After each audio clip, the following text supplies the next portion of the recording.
Hello guys, welcome to our channel Rebirth of White Soul. Chapter 200 प्रिया मिल गई। तुम miss हैना को कैसे जानते हो?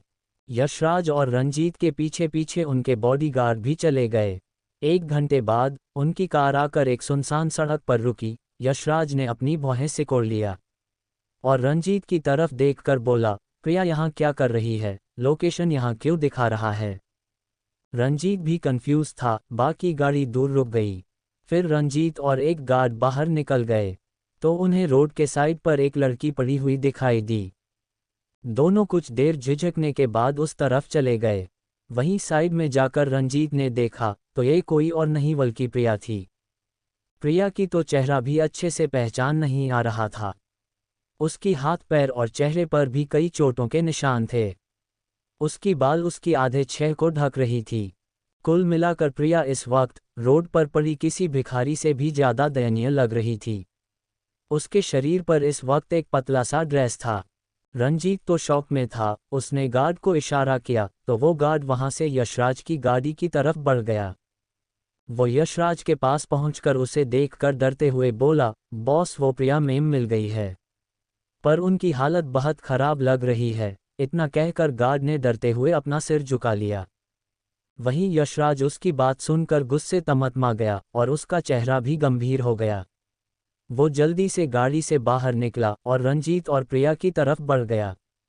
वहीं रंजीत तो प्रिया को उठाकर गाड़ी के पास ले जाता, पर उसे ये बात भी पता था कि उसका बॉस एक नंबर का पागल है। कहीं वो उस पर ही चिल्लाने ना लग जाए कि उसने उसकी बेटी को क्यों छुआ, इसलिए वो वहीं खड़ा था। यशराज उनके पास आया तो उसने भी प्रिया की दयनीय हालत को देखा तो उसका खून खौल गया। थोड़ी देर में वो सब प्रिया को वहां से लेकर चले गए। वहीं उन सब के जाने के बाद 3 लोग अंधेरे से बाहर आए। उनमें से एक जैकी था और एक उसका गार्ड और एक लेडी गार्ड भी थी। जैकी आराम से चिप्स खाते हुए उन सबको प्रिया को वहां से लेकर जाते हुए देख रहा था। उसे देखकर ऐसा लग रहा था जैसे वो कोई अच्छा शो एंजॉय कर रहा हो। उसके होंठों पर एक मुस्कान थी। वो दोनों गार्ड की तरफ देखते हुए बोला, चलो चलते हैं, शो अब खत्म हो गया है। इतना कहकर वो तीनों के साथ वहां से चला गया। ईशानी ने ही प्रिया को यहाँ फेंकने को बोला था ताकि यशराज ठाकुर प्रिया को यहाँ से लेने आए। उसे तो अब बस यशराज ठाकुर का अगली चल का इंतजार था। उसे पता था अब प्रिया और यशराज मिल जाएंगे तो प्रिया पहले से स्ट्रांग हो जाएगी। पर ईशानी के लिए वो कोई जोकर से कम नहीं थी। वहीं दूसरी तरफ गोयनका फैमिली में सब हॉल में बैठे हुए थे। नीलेश जी इस वक्त बहुत गुस्से में थे। आज की वजह से हर जगह उनकी बेइज्जत हो रही थी, क्योंकि आज उस एक्विजिशन में सारे टॉप बिजनेसमैन और पॉलिटिशियन थे। भले ही रॉय फैमिली की वजह से कोई उन्हें सामने से टारगेट नहीं कर रहा था, पर कई सारे बिजनेसमैन और इन्वेस्टर ने उनके नए प्रोजेक्ट से अपने हाथ पीछे खींच लिया था, जिसकी उम्मीद नीलेश जी को भी बिल्कुल नहीं थी। इस वक्त उन्हें सच में आज पहली बार अपने दोनों बेटी पर इतना गुस्सा आ रहा था। वो अपनी दोनों बेटी से बहुत प्यार करते थे। खास करके मायरा को तो वो किसी खजाने की तरह मानते थे, क्योंकि मायरा के जन्म के बाद ही उनका बिजनेस, जो रॉय फैमिली के मदद के बाद भी लॉस में था, वो फिर से 1 साल के अंदर ही टॉप में पहुंच गया था। पर आज उन्हें मायरा पर भी थोड़ा गुस्सा आ रहा था। वो संगीता जी पर भी थोड़ा गुस्सा थे, क्योंकि उन्होंने इस मामले को इतने हल्के में लिया था। नीलेश जी ने दोनों को आने के बाद ही डांट दिया था, जिस वजह से दोनों को इस वक्त मिस हैना और तापसी के साथ साथ उस शिवम पर भी बहुत ज़्यादा गुस्सा आ रहा था। खास करके मायरा को तो उन तीनों से सबसे ज़्यादा नफरत हो रही थी। उसके डैड ने आज तक उसे कभी नहीं डांटा था, पर आज उन्होंने उसे डांटा और उसका रीजन सिर्फ मिस हैना, शिवम और तापसी थे। वो मिस हैना का तो कुछ भी नहीं कर सकती थी और ये बात मायरा अच्छी तरह से जानती थी, पर उसने सोच लिया था कि वो तापसी और शिवम को बिल्कुल भी नहीं छोड़ेगी। नीलेश जी को इन्वेस्टर से बात करना था ताकि वो उन्हें मना पाए, इसलिए वो अपने रूम में चले गए। वहीं उनके जाने के बाद मायरा और समीरा दोनों ने अपनी मोम की तरफ देखा। समीरा गुस्से से बोली, मोम आपने देखा पापा हम पर ही घुस कर रहे हैं। गलती तो उस सुरभि भी की है, वो एक बेकार लड़की है। कॉलेज में तो उसकी कोई वैल्यू भी नहीं है, तो क्या हुआ अगर मेरे उसे धक्का मार दिया? पता नहीं मिस हैना उस 2 कौड़ी की लड़की से इतने प्यार से क्यों बात कर रहे थे। और तो और उस घटिया लड़की की वजह से उसने हम सबको बेइज्जत किया। मैं उस लड़की को छोड़ूंगी नहीं मोम, उसकी वजह से मुझे डैड से डांट पड़ी। डैड ने मिस हैना को कुछ नहीं बोला, हम गोयनका फैमिली से है। अगर हम पैसे देंगे तो मिस हैना खुद ही मायरा दी को पेंटिंग सिखाने आएगी। भला वो एक छोटी सी पेंटर होकर उसे इतनी घमंड क्यों है? हम उसे भी अच्छी पेंटिंग मास्टर मायरा दी के लिए अपॉइंट कर लेंगे, है ना? समीरा ने बिना कुछ सोचे समझे कहा। भले ही उसे पेंटिंग पसंद थी और वो पेंटिंग मिस हैना से सीखना चाहती थी, क्योंकि बड़े घरों की बच्चों को सभी चीज़ें सिखाई जाती थी। पर वो पेंटर के बारे में ज़्यादा नहीं जानती थी। उसके हिसाब से तो पेंटर को पैसे देने से वो तुम्हें सिखा सकते हैं।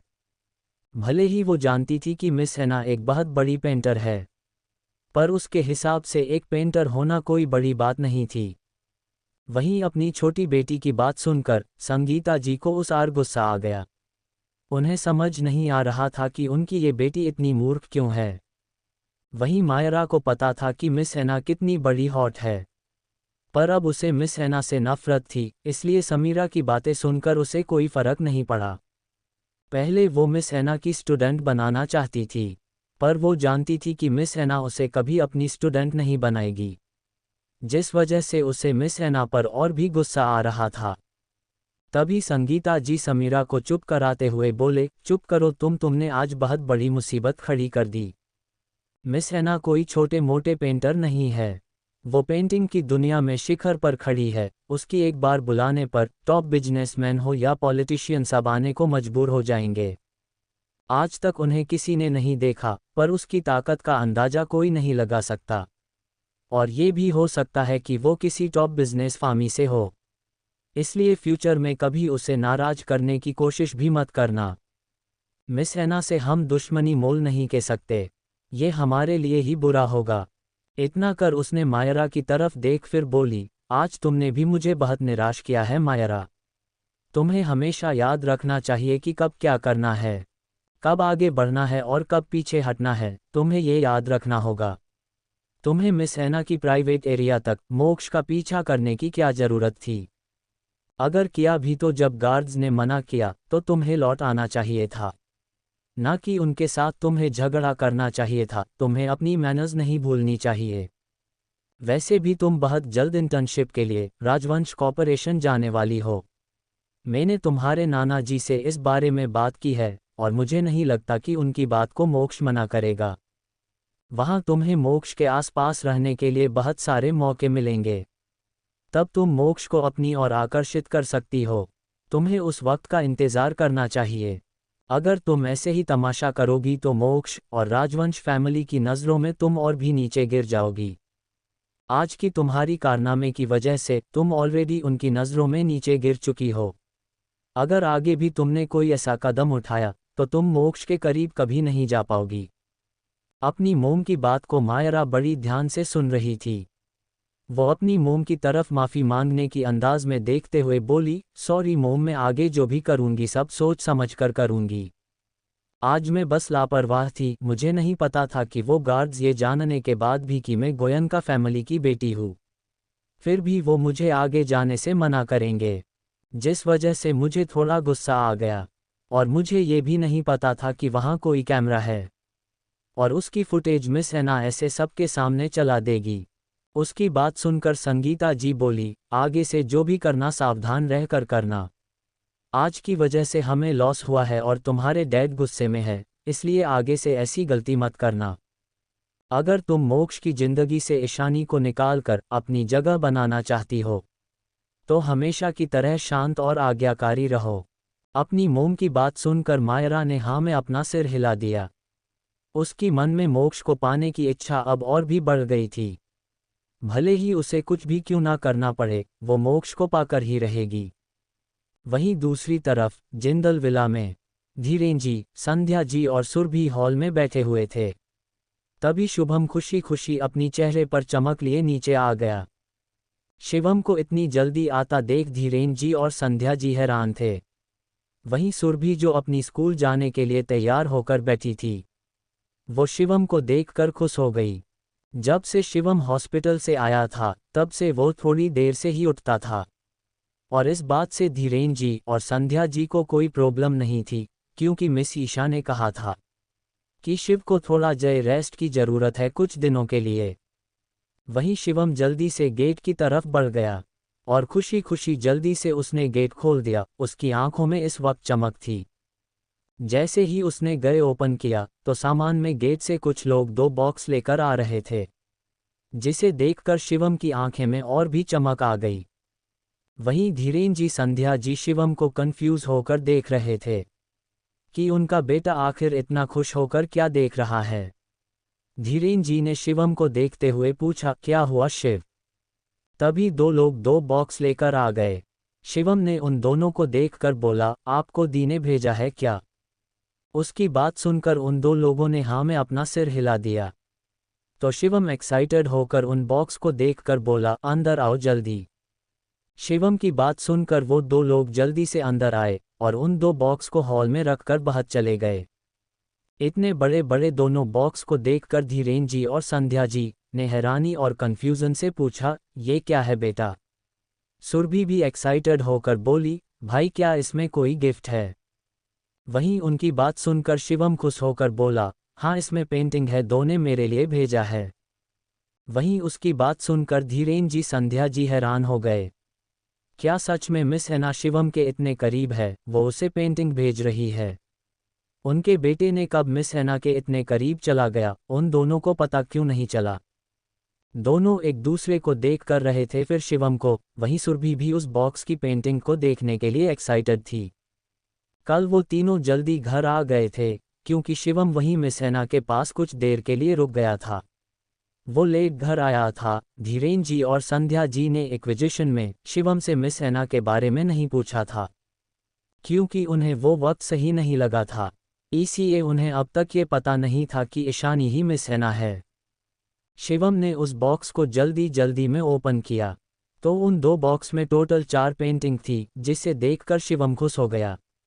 वहीं सुरभि भी खुशी से उन पेंटिंग को देख रही थी, उसे वो पेंटिंग बहुत खूबसूरत लग रही थी। वहीं उन पेंटिंग को देखकर धीरेन जी और संध्या जी पूरी तरह हैरान थे, क्योंकि उन पेंटिंग में मिस हैना की साइन थी। धीरेन जी ने शिवम को देखकर थोड़ा गंभीर भाव से पूछा, तुम मिस हैना को कैसे जानते हो? धीरेन जी और संध्या जी मिस हैना की रुतबे को जानते थे, और ये भी जानते थे कि मिस हैना जो बड़े बड़े बिजनेस फैमिली की बच्चों से भी बात नहीं करती। शिवम का उन्हें जानना लगभग नामुमकिन है। चैप्टर 201 सुधीर जी संध्या जी की हैरानी। समीर का माफ़ी मांगना।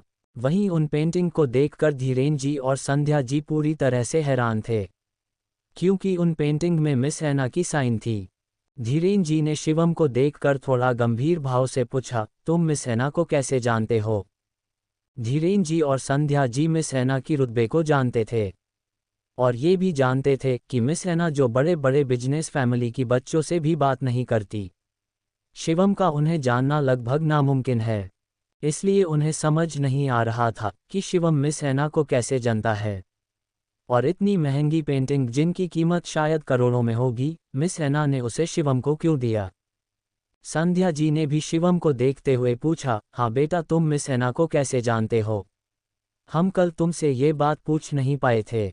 उनकी सवाल सुनकर शिवम खुशी से बोला, क्या आप दी को पहचान नहीं पाए? वो मिस हैना कोई और नहीं बल्कि मेरी इशू दी ही तो थी, वरना वो मुझसे इतने प्यार से क्यों बात करती? इशू दी ही तो है जिन्हें मैं 2 बुलाता हूँ, और कौन हो सकता है जो मुझे इतना प्यार कर सकती है? और इशू दी के अलावा कोई इतना और टैलेंटेड हो सकता है? क्या हर फील्ड में वो दुनिया की सबसे बेस्ट डॉक्टर और बिजनेस वुमेन के साथ साथ दुनिया की सबसे बेस्ट पेंटर भी है? मुझे तो बहुत गर्व है अपनी दी पर।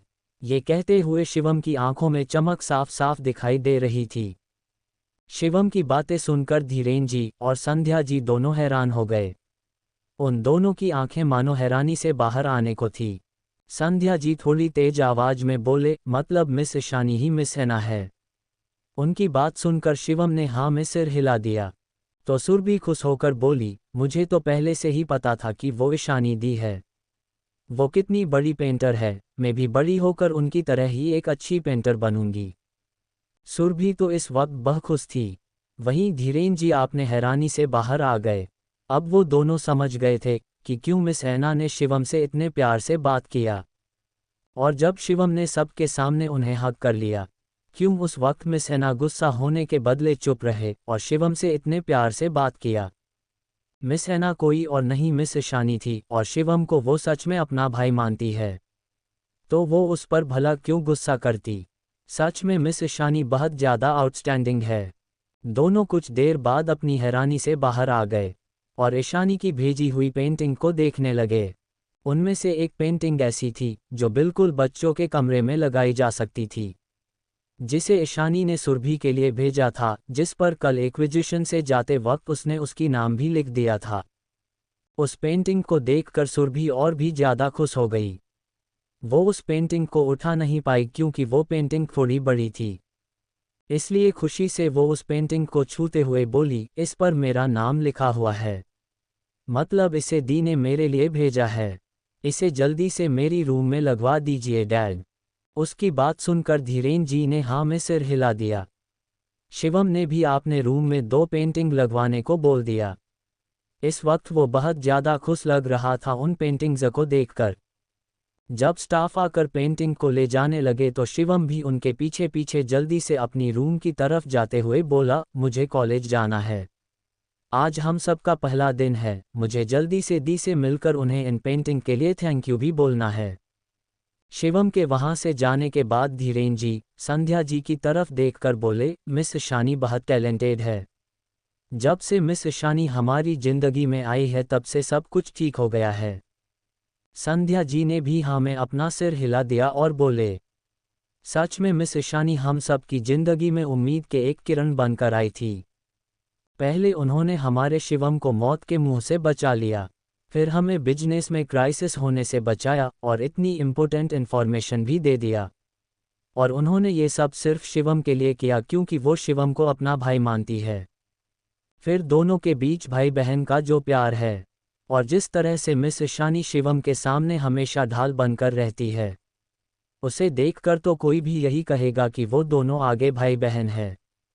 अगर वो हमारी खुद की बेटी होती तो कितना होता। मुझे भी वो बहुत प्यारी लगती है, हम साथ में रह सकते थे। उनकी बात सुनकर धीरे जी बोले, कोई बात नहीं, हम साथ नहीं रह सकते तो क्या हो, वो हुए हमारे लिए हमारी बड़ी बेटी ही रहेगी। वहीं सुरभि भी बोल पड़ी, हाँ मोम डैड इशू दी तो हमारी बड़ी दी है, वो तो मुझसे और भाई से कितना प्यार करती है। उसकी बात सुनकर धीरेन जी और संध्या जी ने हाँ में अपना सिर हिला दिया। वहीं दूसरी तरफ मेहरा मैंशन में सब डाइनिंग टेबल पर बैठे हुए थे। ईशानी को दर्शित खाना सर्व कर रहा था, वहीं बाकी तीनों भाई बस देख रहे थे। वो भी दर्शित की तरह ईशानी को प्यार से खाना सर्व करना चाहते थे, पर वो जानत थे अगर उन तीनों ने उसे खाना सर्व किया तो ईशानी उस खाने को बिल्कुल भी नहीं खाएगी, तो वो बस उदास होकर देख सकते थे। अब उन तीनों को याद आ रहा था कि कैसे जब ईशानी पहले यहाँ थी तब वो सब सिर्फ प्रिया को ही खाना सर्व करते थे, जबकि ईशानी की उनके साथ बैठकर खाने से भी वो लोग चिढ़ जाते थे। ये सब सोचकर उन तीनों भाई की आंखों में आंसू थी। उन सब ने आपने आंसू छुपा लिया और अपना खाना खाने लगे। तभी दर्शित ईशानी को खाना सर्व करते हुए बोला, बच्चा आज तुम्हारा पहला दिन है, इसलिए मैं तुम्हें और नंदिनी को कॉलेज छोड़ने चला जाऊंगा। उसकी बात सुनकर और उसे इतनी उम्मीद से अपनी तरफ देखता पाकर ईशानी मना नहीं कर पाए, इसलिए उसने बस हाँ बोल दिया। वैसे भी उसे कोई प्रॉब्लम नहीं थी दर्शित भाई के साथ जाने में। यही समीर भी बोल पड़ा, मैं भी थोड़ी देर में उसी कॉलेज की रास्ते से एक मीटिंग के लिए जाऊंगा, मैं भी तुम सब के साथ चलता हूँ। मैं तुम दोनों को छोड़ दूंगा और दर्शित भी मेरे साथ चला जाएगा। ये कहकर वो उम्मीद से ईशानी की तरफ देखने लगा। वो चाहता था ईशानी उसके साथ जाने से मना ना करे, पर ईशानी उसके तरफ देखकर अपनी कोल्ड वॉइस में बोली, मिस्टर समीर आपको हमारी इतनी चिंता करने की कोई ज़रूरत नहीं है। शायद आप भूल रहे हैं कि एक दिन था जब आप ही ने मुझे बोला था कि आप मेरे भाई नहीं हो और सिर्फ प्रिया ही आपके साथ स्कूल जा सकती है। दर्शित भाई हमें ले जाएंगे।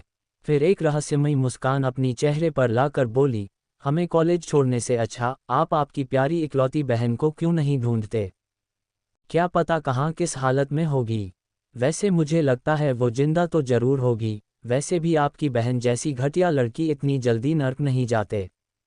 उसकी बात सुनकर समीर को बहुत बुरा लगा। उसका सिर शर्म से नीचे झुक गई थी, उसकी आंखों में आंसू आ गए थे। उसे अच्छे से पता था कि ईशानी किस बारे में बात कर रही है। जब ईशानी पहले इस घर में आई थी और उसकी प्रिया की स्कूल में एडमिशन हो गया था, पहले दिन ईशानी तैयार होकर आई थी। जब समीर प्रिया को छोड़ने जाने वाला था, तब दादाजी ने उसे ईशानी को भी आपने साथ ले जाने के लिए बोला था। पर प्रिया की जिद और इमोशनल ड्रामा की वजह से समीर ने ईशानी को अपने साथ लेने से मना कर दिया था और सिर्फ प्रिया को लेकर चला गया था। ईशानी बस अपनी आंखों में आंसू भरे उन दोनों को जाते हुए गाड़ी के पास खड़ी होकर देखती रह गई। ये बात इस वक्त समीर के साथ साथ ईशानी को भी याद आ रही थी कि कैसे वो उम्मीद से गाड़ी के पास खड़ी होकर समीर को देखती रह गई, पर समीर वहां से प्रिया को अपने साथ लेकर चला गया था। ये सब सोचकर ईशानी की आंखों में जो नफरत थोड़ा कम होने लगी थी, वो फिर से गहरी हो गई। वहीं समीर भी ईशानी की आंखों में नफरत साफ देख पा रहा था, जिस वजह से उसके दिल में तूफान सा उठ रहा था। वो अपने मन ने खुद को ही दोषी ठहरा रहा था। क्यों उस वक्त उसने अपनी बहन को छोड़कर प्रिया को प्यार किया? आज उसकी बहन उससे कितनी नफरत करती है। उसने ये क्या कर दिया? कितना बड़ा गुनाह कर दिया उसने। उसने अपनी आंखें बंद कर लिया, उसकी आंखों से आंसू बह गए। वो तो बस ईशानी को उसकी पहली दिन में कॉलेज छोड़ना चाहता था।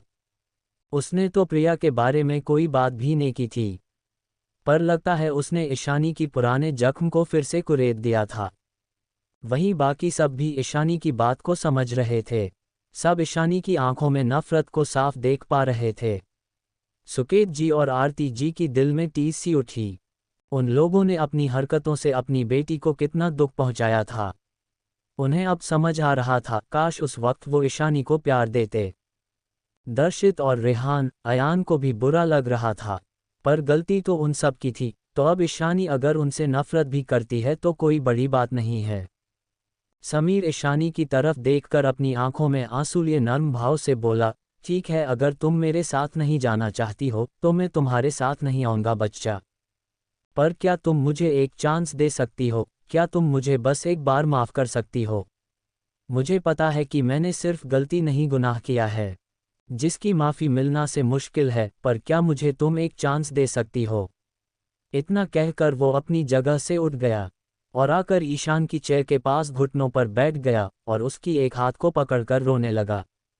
ईशानी को उम्मीद नहीं थी कि समीर इसे घुटनों पर बैठ जाएगा। उसका ये भाई जिसे वो नफरत करने लगी थी, वो सबसे ज़्यादा स्वाभिमानी था। बिजनेस वर्ल्ड में भी वो किसी के सामने नहीं झुकता था, चाहे वो कोई भी हो और उसकी बिजनेस डूब ही क्यों ना जाए, पर वो किसी के सामने सिर नहीं झुकाता था। आज उसके सने घुटनों पर बैठकर रो रहा था। ये उसके लिए बहुत हैरानी की बात थी। अगर ये काम रेहान या अयान में से कोई करता तो ईशानी को कोई हैरानी नहीं होती, पर समीर को अपने सामने घुटनों पर बैठा देखकर उसे इस वक्त बहुत ज़्यादा हैरानी हो रही थी।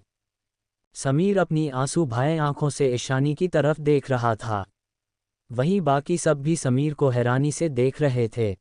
किसी को नहीं लगा था कि समीर ऐसे ईशानी के सामने घुटनों पर बैठकर माफ़ी मांगेगा। दादाजी, दादी माँ, दर्शित के साथ साथ रेहान, अयान, सुकेत जी, आरती जी भी हैरान थे। वहीं नंदिनी भी हैरान थी। वो भी जानती थी फैमिली में समीर ही सबसे टफ इंसान था, पर उसे घुटनों पर बैठा देखा उसे भी बहुत हैरानी हो रही थी। उसने मन ही मन सोचा, काश मेरे पास अभी फ़ोन होता तो ने मैं इस सीन को वीडियो बनाकर सबको दिखाती। वहीं ईशानी जल्दी अपने होश में आए और समीर से अपनी हाथ को छुड़ाने की कोशिश करते हुए बोली, आप ये क्या कर रहे हैं मिस्टर समीर? मेरा हाथ छोड़िए। समीर के आंसू उसे भीगा रहे थे। ईशानी को इस वक्त बहुत अजीब महसूस हो रहा था, पर वो समीर को माफ़ नहीं कर पा रही थी, क्योंकि उसकी दिल में सबके लिए गहरी नफरत थी। वहीं समीर उसकी तरफ देखकर बोला, मैं ऐसा क्या करूं कि तुम मुझे माफ़ कर पाओ? मुझे पता है तुम हम सब से नफरत करती हो, पर मुझे बस एक चांस चाहिए। मैंने उन सालों में तुम्हें जितने भी दुख दिया है, उससे ज़्यादा खुशी और प्यार देने की कोशिश करूँगा। तुम जो चाहोगे मैं वो करूँगा। उसकी बात सुनकर ईशानी बिना किसी भाव के बोली, अगर आप जानते हैं मैं आप सबसे नफरत करती हो, तो आपको नहीं लगता कि आपका मुझे मनाने की ये कोशिश पूरी तरह से बेकार है? उसकी बात सुनकर समीर बोला, चाहे तुम मुझे कितनी भी नफरत क्यों ना करती हो बच्चा, और मैं तुम्हारी नफरत के ही काबिल हूँ, पर मैं तुम्हें मनाने की कोशिश करना कभी नहीं छोड़ूंगा जब तक तुम मुझे माफ़ नहीं कर देती। इस वक्त समीर बहुत सिंसियर दिख रहा था। वहीं उसकी बात सुनकर ईशानी अपनी हाथ को समीर की हाथ से छुड़ाते हुए बोली, ठीक है, देखते हैं आप कब तक मुझे मनाने की ये नाटक करते हैं। शायद तब तक जब तक आपकी प्यारी बहन नहीं आ जाती। ठीक कहा ना मैंने मिस्टर समीर। चैप्टर 202 समीर का निराश होना। कॉलेज का पहला दिन। उसकी बात सुनकर समीर बोला, चाहे तुम मुझे कितनी भी नफरत क्यों ना करती हो बच्चा, और मैं तुम्हारी नफरत के ही काबिल हूँ, पर मैं तुम्हें मनाने की कोशिश करना कभी नहीं छोड़ूंगा जब तक तुम मुझे माफ़ नहीं कर देती। इस वक्त समीर बहुत सिंसियर दिख रहा था। वहीं उसकी बात सुनकर ईशानी अपनी हाथ को समीर की हाथ से छुड़ाते हुए बोली, ठीक है, देखते हैं आप कब तक मुझे मनाने की ये नाटक करते हैं। शायद तब तक जब तक आपकी प्यारी बहन वापस नहीं आ जाती। ठीक कहा ना मैंने मिस्टर समीर। ईशानी की बात सुनकर समीर ने जल्दी से अपना सिर ना में हिलाते हुए बोला, नहीं ऐसा कुछ भी नहीं है, तुम और प्रिया अलग हो, तुम मेरी इकलौती बहन हो। मैं मानता हूँ मैंने पहले बहुत सारी गलतियाँ किया है। जब तुम पहले इस घर में आई थी तब मैं तुम्हें पूरी तरह से एक्सेप्ट नहीं कर पाया था, पर मुझे पता ही नहीं चला कि कब मैंने प्रिया की वजह से अपनी खुद की बहन को अपने आप से इतना दूर कर दिया कि वो मुझसे नफरत करने लगी। मैं तो तुम्हारा एक अच्छा भाई नहीं बन पाया कभी भी, ना ही एक बड़े भाई होने का रिस्पॉन्सिबिलिटी कभी निभा पाया। मैं तुम्हारे लिए एक बहुत बुरा भाई हूँ, मैं जानता हूँ, पर क्या तुम अपने इस भाई को एक मौका दे सकती को अपनी गलती सुधारने का? मैं उन सालों में जो प्यार और केयर तुम्हें नहीं दे पाया, मैं वो सारा प्यार और केयर तुम्हें अब देना चाहता हूँ। एंड मैं प्रॉमिस करता हूँ मैं फिर से कभी भी अपनी पुरानी गलतियों को रिपीट नहीं करूँगा। क्या तुम मुझे बस एक मौका दे सकती हो? ये कहते हुए समीर की आंखों में आंसू भरे हुए थे और उसकी आंखों में एक उम्मीद थी कि शायद ईशानी उसे एक मौका दे देगी। वहीं समीर की आंखों में आंसू देखकर पता नहीं क्यों ईशानी को अपने अंदर कुछ अजीब सा फील हो रहा था। वहीं बाकी सब भी ईशानी और समीर की तरफ देख रहे थे। सुकेत जी और आरती जी की आंखों में एक आस थी कि शायद ईशानी कम से कम समीर को माफ कर दे। जब से ईशानी घर छोड़कर गई थी तब से उन दोनों ने देखा था कि ये चारों भाई उसे कितना याद करते थे, खास करके समीर और दर्शित। दर्शित ने तो प्रिया से बात करना भी बंद कर दिया था। समीर भी इन 4 सालों में ईशानी को ढूंढने की बहुत कोशिश किया था। ईशानी पिछले जन्म में वो कितना चाहती थी कि उसके भाई उसे ऐसे प्यार करे जो अब हो रहा था, जिस वजह से उसे अपने इमोशन पर कंट्रोल करना मुश्किल हो रहा था। चाहे कुछ भी हो, पर यह सच था कि समीर उसका भाई था। उसने अपने इमोशन को कंट्रोल किया और समीर को बिना देखे बोली, मुझे नहीं पता कि आप अचानक मुझे क्यों माफ़ी मांग रहे हैं, या आपके मन में मेरे लिए इतनी जेनेरियोसिटी कहाँ से आ गई, पर मैं आपको बता दूं कि आपकी ये कोशिश बेकार है। जिस बहन से आप माफ़ी मांग रहे हैं वो तो कब का मर चुकी है। ये कहते हुए ईशानी के सामने उसकी पिछली जिंदगी का सब कुछ किसी फिल्म की तरह चल रहा था। वहीं ईशानी की बात सुनकर समीर की आंखों में फिर से आंसू आ गए। वो बहुत ज़्यादा निराश लग रहा था।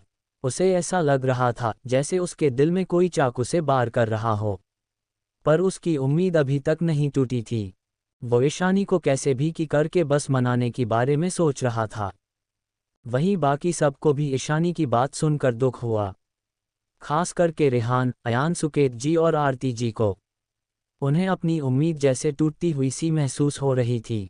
ईशानी अपनी जगह से उठी और बिना किसी पर ध्यान दिए दादाजी की तरफ देखकर बोली, दादाजी, दादी माँ, हमें कॉलेज जाना है। फिर दर्शित की तरफ देखकर बोली, भाई मुझे लगता है हमें अभी चलना चाहिए। उसकी बात सुनकर दर्शित अपने होश में आया।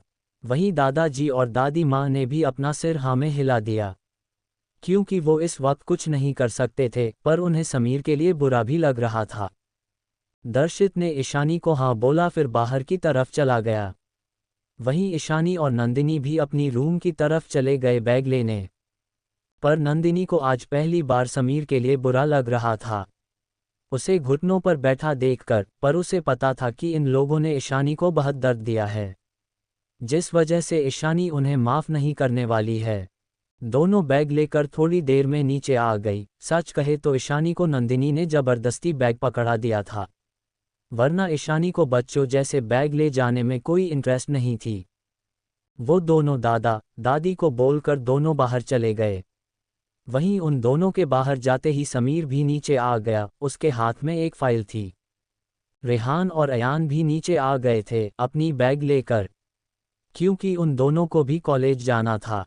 समीर ने उन दोनों को अपने साथ ले लिया। वो तीनों भी बाहर चले गए। वहीं बाहर दर्शित, ईशानी और नंदिनी कार में बैठ रहे थे। समीर ने ईशानी को देखा, फिर अपनी कार में बैठ गया। रेहान और अयान भी समीर के कार में बैठ गए। थोड़ी देर में दोनों कार वहां से बाहर चली गई। वहीं उन सब के जाने के बाद हॉल में सिर्फ दादाजी, दादी माँ और सुकेत जी और आरती जी बैठे थे। आरती जी सुकेत जी की तरफ देखकर बोली, उसने तो समीर को माफ़ नहीं किया, तो क्या वो कभी हम दोनों को माफ़ कर पाएगी? हमें पता ही नहीं चला कि कब हम सब ने उसके मन में आपने लिए इतनी नफरत भर दिया है। उनकी बात सुनकर सुकेत जी बोले, हाँ शायद ही वो हमें कभी माफ़ कर पाए। प्रिया को प्यार देते देते हम सब उसे भूल गए और हमने अपनी इकलौती बेटी को खो दिया। तभी दादाजी और दादी माँ जो उनकी बात सुनकर रहे थे। दादी माँ सरकास्टिक स्माइल करते हुए बोली, क्या अब तुम दोनों को पछतावा हो रहा है? जब मैं कह रही थी कि उस बच्ची को इतनी दर्द मत दो, उसे इतना परेशान मत करो कि वो तुम सबसे नफरत करने लगे, पर तब तो तुम लोग अपनी उस घटिया बेटी के प्यार में अंधे हो गए थे। मुझे तो तुम्हें अपनी बेटे और बहू कहने में भी शर्म आ रही है। सुकेत, ना तो तुम अपनी बच्ची के लिए एक अच्छे बाप बन पाए, और ना ही आरती, तुम अपनी कोख से जन्मी बच्ची के लिए एक अच्छी माँ बन पाए। तुम बस अपनी उस हॉस्पिटल से उठाई लड़की के लिए माँ बाप बनकर रह गए, जिस वजह से आज तुम्हारी अपनी खून तुमसे नफरत करती है। जिस बच्ची की जन्म से पहले तुम लोग मन्नत मांगते थे कि वो बेटी ही हो, जिसे तुमने 9 महीने कोख में रखा, तुम दोनों ने उसके बदले अपनी गोद ली हुई बेटी को चुना, और आज तुम्हें आपने उसी कर्म की फल मिल रही है। वैसे तुम्हारी वो घटिया बेटी जिस पर तुम दोनों इतना प्राउड करते थे, देखो आज वो कहाँ है, किसी को पता नहीं है। और तो और वो उस कांता की भी साथ दे रही थी। क्या पता उसे उस स्लो पॉइजन बारे में पता भी होगा, तो कोई बड़ी बात नहीं। उनकी बात सुनकर सुकेत जी और आरती जी का चेहरा शर्म से नीचे झुक गया, और उनकी आंखों में आंसू थे। सच में ईशानी के लिए उन्होंने बहुत सारी मन्नत मांगी थी, क्योंकि उनकी पहले ही 4 बेटे थे, इसलिए उन्हें बस एक बेटी की चाह थी। पर प्रिया की प्यार में अंधे होकर उन सब ने अपनी उस मन्नत ईशानी को भूल गए, जिसे उन्होंने बरसों तक भगवान से मांगा था। सुकेत जी अपनी माँ की तरफ देखकर बोले, आप सही कह रहे हैं माँ, हम ईशानी के माँ बाप कहलाने के लायक नहीं है, और अब तो शायद वो हमें माफ़ भी नहीं करेगी।